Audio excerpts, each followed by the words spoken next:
Ma'am சொல்லுமா. Patient பேர் Sivapakkiyam ma'am. ஈரோட்லேருந்து கால் பண்ணியிருக்காங்க. அவங்களுக்கு வயசு 55 மேம்.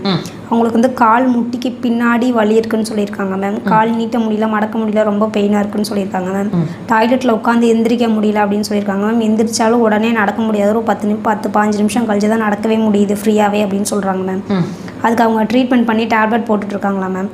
டேப்லெட் போடும்போது கொஞ்சம் பரவாயில்லையா இருக்குது, மறுபடியும் அந்த பெயின் வந்துடுது அப்படின்னு சொல்லியிருக்காங்க மேம். அந்த ப்ராப்ளம் வந்து அவங்களுக்கு 3 மாதமாக இருக்குங்களா மேம். இப்போ இந்த 2 வாரமாக ரொம்ப ஜாஸ்தியாக இருக்குது, வலி தாங்க முடியல அப்படின்னு சொல்லியிருக்காங்க மேம்.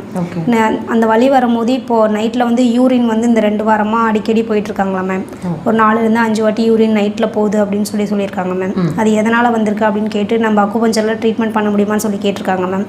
அது கம்ப்ளீட்டாக க்யூர் பண்ணுறது எப்படின்னு சொல்லி எக்ஸ்பிளைன் பண்ண சொல்லி கேட்டிருக்காங்க மேம். கட்டாயம் பண்ணலாமா. முழங்காலோட பின்பகுதி, முழங்கால நம்ம மடித்து நடக்க முயற்சி பண்ணுறோம் இல்லைங்களா, அந்த லொக்கேஷனோட எக்ஸாக்ட் பின்பகுதி, அதாவது முழங்காலோட எக்ஸாக்ட் பின்பகுதியில் வலி, ஸ்டிஃப்னஸ், கடுமையான பெயின் உங்களுக்கு இருந்துச்சு, காலை ஊன முடியலன்னு ஃபீல் பண்ணிகிட்ருக்கீங்கன்னா என்ன காரணம்னு தெரிஞ்சுக்கலாமா? முழுசாக இந்த பதிவை பாருங்கள். எல்லா பதிவுலேயும் ஒரு விஷயத்தை தான் திரும்ப திரும்ப உங்களுக்கு புரிய வைக்க முயற்சி பண்ணிகிட்ருக்கோம். எதை பற்றி? பேஷண்ட் நீங்கள் சொல்லக்கூடிய எந்த விஷயத்தையும், எனக்கு கஷ்டமாக இருக்குது, சிரமமாக இருக்குது, வலிக்குது, நான் நார்மலாக இல்லை, இது சிரமம் அது சிரமம்னு நீங்கள் சொல்கிறீங்க இல்லையா, அது எதுவுமே வியாதி இல்லைன்னு உங்களுக்கு தெரியுமா? வித்தியாசமாக இருக்குல்ல, அதுதாங்க உண்மை. அதனால தான் நீங்கள் அந்த வியாதி எங்கே பிரச்சனையை நீங்கள் ஃபேஸ் பண்ணுறீங்களோ அங்கே தான் தீர்வு இருக்குதுன்னு நீங்கள் அதை சரி பண்ண முயற்சி பண்ணுறதுனால தான் அது சரியாகாமல் கண்ட்ரோலிங் ப்ராசஸ்லேயே இருந்துகிட்ருக்கு. அப்போ நம்ம என்ன தான் பண்ணணும் அப்படின்னு கேட்குறீங்களா? திருக்குறள்லேயே இருக்குங்க, நோய் நாடி நோய் முதல் நாடி அது தணிக்கும் வாய் நாடி வாய்ப்ப செயல். அதாவது பிரச்சனை இருக்குது, பிரச்சனையோட ஆணிவேருக்கு போ, அதை கண்டுபிடிச்சி அந்த ஆணிவேர்லேருந்து அதை சரி பண்ண முயற்சி பண்ணு.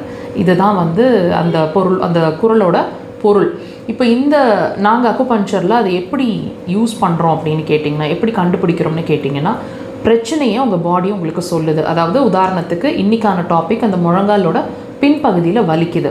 இப்போ இந்த பிரச்சனைக்கு உள்ளுறுப்பு என்ன ரூட் காஸாக இருக்கக்கூடும்னு கேட்டால் சிறுநீர் பை, அது சம்மந்தமான சிம்டம்ஸோடு சேர்ந்து இருக்கும். சிலதெல்லாம் நீங்கள் அதாவது பேஷண்ட் ஒரு விஷயம் சொன்னாங்க, ரீசன்ட் டைமில் யூரின் அடிக்கடி போகுது.